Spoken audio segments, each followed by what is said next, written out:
নমস্কার বন্ধুরা, আশা করি আপনারা সবাই ভালো আছেন। আর পূর্বাস কিচেনে আপনাদের সবাইকে স্বাগত জানাই। আজকে কাঁচা কলা দিয়ে একটি দারুণ সুস্বাদু রেসিপি আপনাদের সঙ্গে শেয়ার করব। কাঁচা কলার কোপ্তা কারি। আশা করি আজকের রেসিপি আপনাদের ভালো লাগবে। তো চলুন বন্ধুরা, রেসিপিটি শুরু করা যাক। কলার কোপ্তা কারি বানানোর জন্য আমি 3 পিস কাঁচা কলা নিয়েছি। আর কলাগুলো খুবই নরম। আপনারা চাইলে কিন্তু কলার পরিমাণটা কমিয়ে বা বাড়িয়ে দিতে পারেন। এরপর কলাগুলো কেটে নিতে হবে। তো আমি এইভাবে আগা আর গড়াটা বাদ দিয়ে দিলাম। তারপর মাঝ বরাবর এভাবে কেটে নিচ্ছি। আপনারা চাইলে কিন্তু খোসাটা ছাড়িয়েও দিতে পারেন। আমি খোসা সহই সেদ্ধ করে নেব। এইভাবে সব কলাগুলো আমি কেটে নিয়েছি। এরপর কুকারের মধ্যে বেশ কিছুটা পরিমাণে আমি জল নিয়েছি। এর মধ্যে দিয়ে দিলাম সামান্য পরিমাণে হলুদের গুঁড়ো। এবার কেটে ধুয়ে রাখা কলাগুলো দিয়ে দিচ্ছি।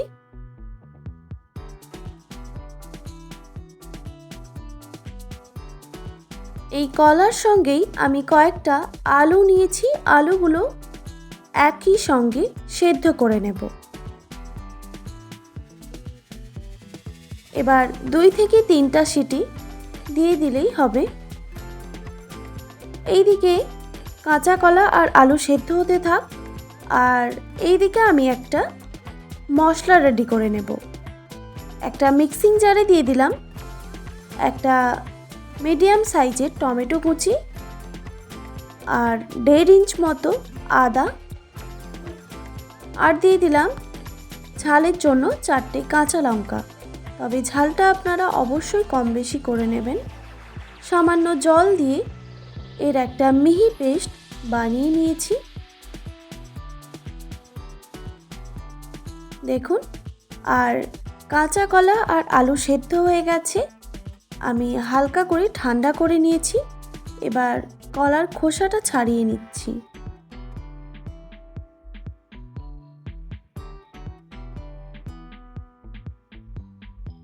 এইভাবে আমি কলার খোসাগুলো সব ছাড়িয়ে নেব।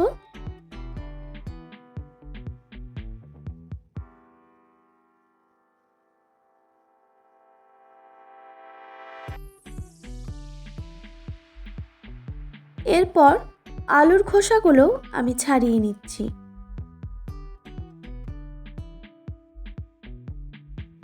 কলা আর আলুর খোসা ছাড়ানো হয়ে গেছে। এবার একটা পটাটো ম্যাশারের সাহায্যে ভালো করে ম্যাশ করে নিতে হবে। যেহেতু কলা আর আলুটা এখনও একটু গরম আছে, তাই আমি পটাটো ম্যাশারের সাহায্যে ম্যাশ করে নিলাম। এরপর দিয়ে দিলাম স্বাদ মতো নুন, আর দিয়ে দিলাম সামান্য পরিমাণে হলুদের গুঁড়ো, হাফ টিস্পুন জিরে গুঁড়ো, হাফ টিস্পুন ধনে গুঁড়ো, হাফ টিস্পুন ঝাল লঙ্কার গুঁড়ো। ঝালটা আপনারা কম বেশি করে নেবেন। আর দিয়ে দিলাম গোলমরিচের গুঁড়ো হাফ টিস্পুন, আর সামান্য পরিমাণে চিনি। আর বাইন্ডিংয়ের জন্য দিয়ে দিলাম 2 টেবিল চামচ বেসন, half teaspoon kasuri methi, half teaspoon দিয়ে দিলাম গরম মশলার গুঁড়ো,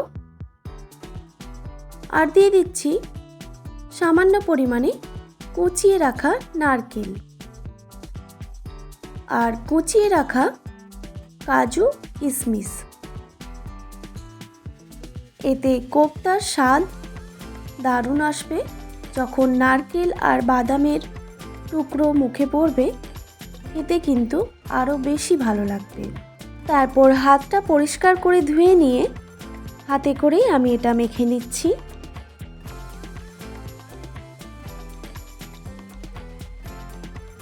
ভালো করে মাখা হয়ে গেছে।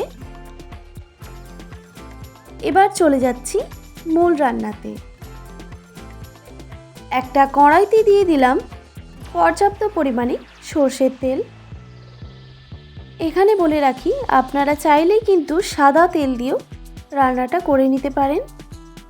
তেলটা কড়ার চারপাশে ভালো করে ছড়িয়ে দিলাম, এতে কড়াইটা ননস্টিকি হয়ে গেল।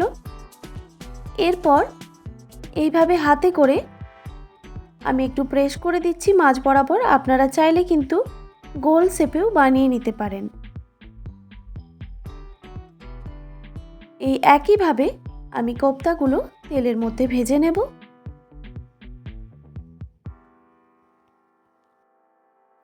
খুবই সহজ একটি রেসিপি।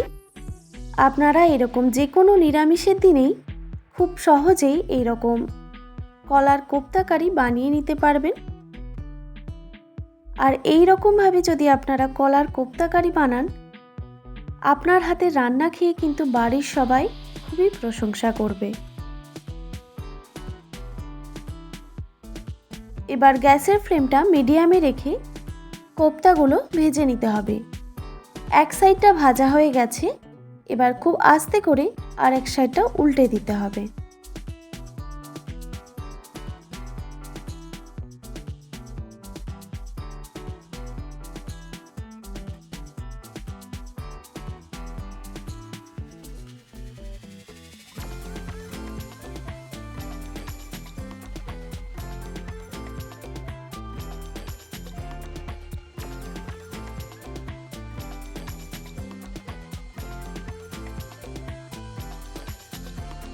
দুই সাইডটাই আমি উল্টে পাল্টে লাল লাল করে ভেজে নিয়েছি। এবার তুলে নিচ্ছি। তবে গ্যাসের ফ্লেমটা হাই রেখে কোপ্তাগুলো তুলে নিতে হবে, এক্সট্রা তেলটা কিন্তু তাহলে বেরিয়ে যাবে।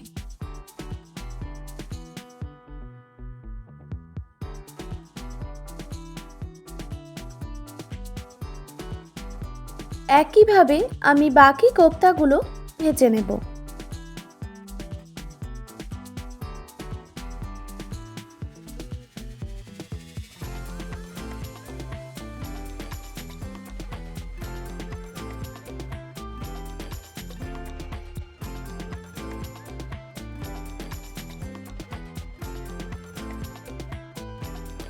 সব কোপ্তাগুলো ভাজা হয়ে গেছে।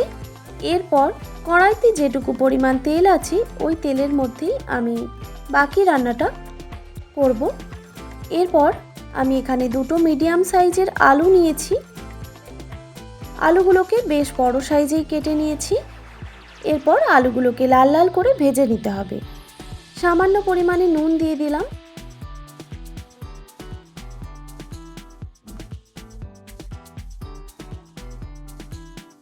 আলুগুলো ভাজা হয়ে গেছে, এবার আমি তুলে নিচ্ছি।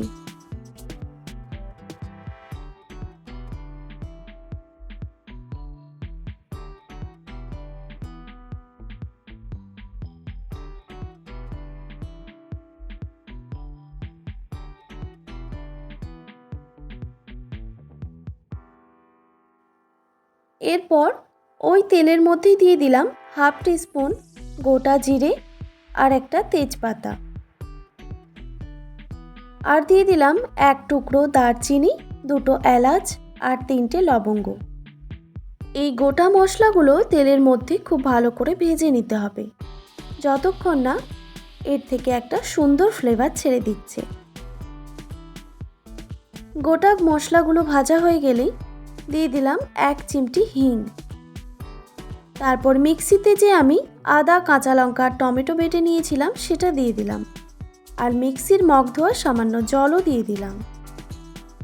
আর দিয়ে দিলাম হাফ টেবিল চামচ হলুদের গুঁড়ো, হাফ টেবিল চামচ জিরে গুঁড়ো আর হাফ টেবিল চামচ ধনে গুঁড়ো। আর ঝালের জন্য দিয়ে দিলাম সামান্য পরিমাণে ঝাল লঙ্কার গুঁড়ো, তবে ঝালটা আপনারা অবশ্যই কম বেশি করে নেবেন। আর এখানে বলে রাখি, আপনারা যদি হিংটা অপছন্দ করেন সেক্ষেত্রে হিংটা এখানে স্কিপও করে দিতে পারেন। আর স্বাদ মতো নুন দিয়ে দিলাম। এরপর মশলাটাকে খুব ভালোভাবে কষিয়ে নিতে হবে।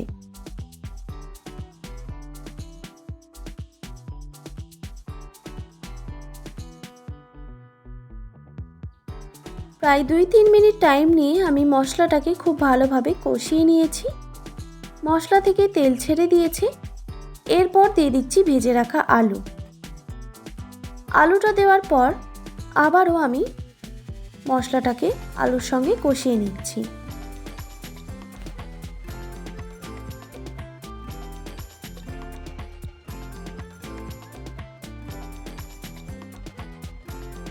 আলুর সঙ্গে মশলা খুব ভালোভাবে কষানো হয়ে গেছে। এরপর দিয়ে দিচ্ছি পরিমাণ মতো জল। আমি বড় বাটির 1 বাটি মতো জল ইউজ করেছি। আপনারা আপনাদের আন্দাজ মতো জলটা দিয়ে দেবেন। তারপর ভালো করে নাড়াচাড়া করে দিতে হবে।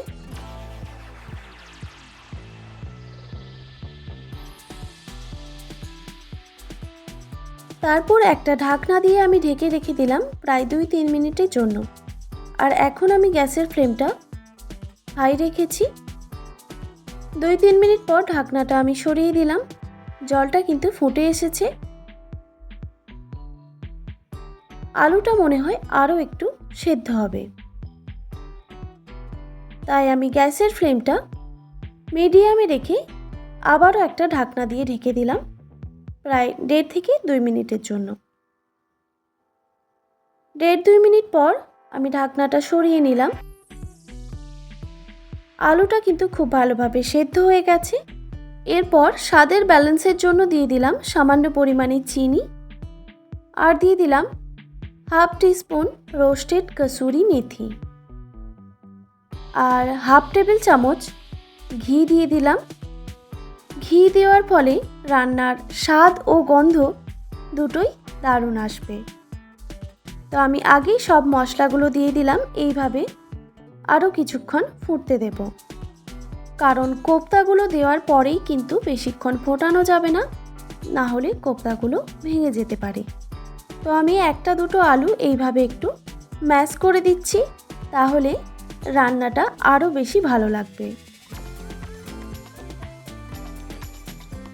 এইভাবে আমি গ্যাসের ফ্লেমটা লোতে রেখে আরও কিছুক্ষণ ফুটিয়ে নিয়েছি।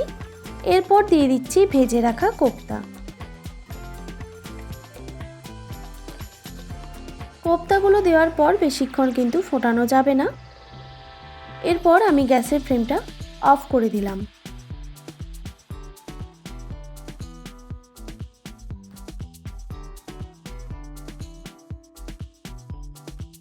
এরপর একটা ঢাকা চাপা দিয়ে আমি রেখে দিচ্ছি স্ট্যান্ডিং টাইমে, তাহলে রান্নাটা আরও বেশি খেতে ভালো হবে। কিছুক্ষণ পর আপনাদের একটা বাটিতে আমি তুলে দেখাচ্ছি ঠিক কেমন হলো আজকের আমাদের কাঁচা কলার কোপ্তা কারি। এটা এবার রুটি, পরোটা, ভাতের সঙ্গেও কিন্তু অসাধারণ লাগে। আপনারা বাড়িতে অবশ্যই একবার হলেও ট্রাই করে দেখবেন।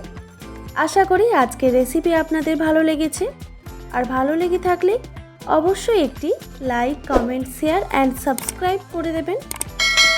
আর পাশে থাকা বেল আইকনটিও প্রেস করে দেবেন, তাহলে নিত্য নতুন রান্নার ভিডিওগুলি আপনাদের কাছে পৌঁছবে।